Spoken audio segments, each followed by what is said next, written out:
Their goal was to pay back their investors so that they could make another film. So it's a little bit of a blur of money and career, because career is to make another film, but really they were focused on making money from this film. And then, as I said, there's a case study on my Substack. So the next thing, so we've done goal, audience, goal, film, now who is your audience? So for me, it's really important to understand the distinction between niche and core audiences. I see people blurring these or using them interchangeably all the time.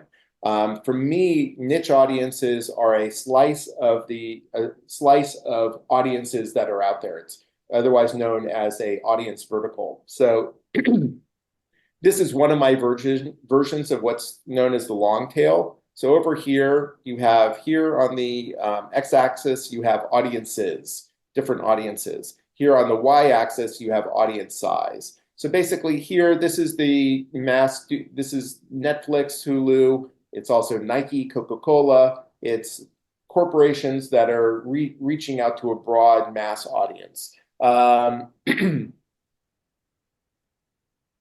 And over here, you have the long tail audience. And each of these little slices of this long tail are audience niches. So within each niche, there is a core or multiple core audiences. Sorry, just people are texting me.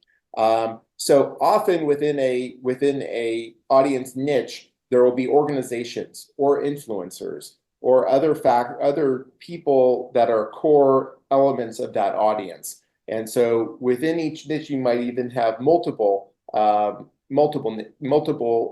audiences within each niche. So then what you do, and the key is to find that core, connect with the core, and have that core communicate with secondary and tertiary audiences. And if you want to see another, actually my case study for my Substack next week is going to be about a film, No Time to Fail. And a lot of what they're going to be talking about is how it is the importance of doubling down on the actual niche audience of your film, and how that niche audience then, when you communicate to that niche audience, it will then reach out to more and more audience members.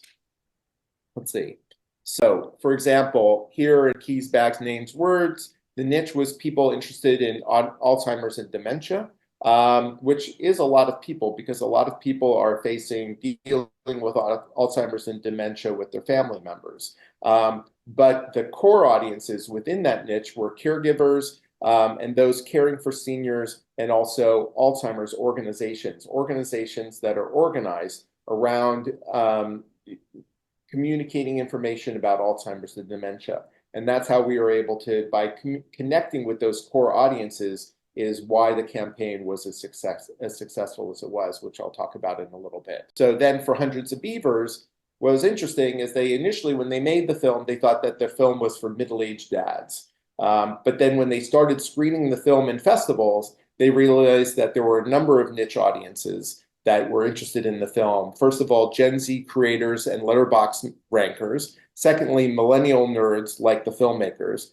Third were Gen X collectors and physical media aficionados. And fourth were kind of boomer silent movie fans. Those were the four main niche audiences for the film. Okay. And then secondary and tertiary audiences are the expanded audiences outside of the core. Outside of the core, you then reach out to the next secondary and then out to the tertiary audiences. Okay, so moving on to number 4 is, how do you connect with audiences? So once you identify these audiences, then how do you connect with them? And I use the Pizzo model as an organizing tool, a way for filmmakers to kind of think about how to organize their marketing connecting to audiences. And so what the Pizzo model is paid, earned, shared, and owned media.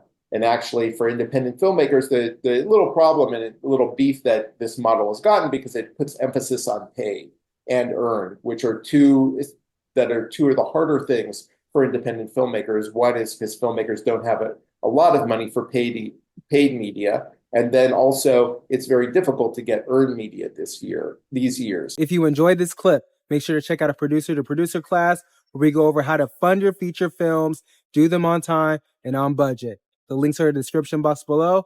And also, if you're seeking more information and more educational information on films, you can check out our newsletter, which has over 16,000 subscribers worldwide. Besides that, have a great day and see you on the next video.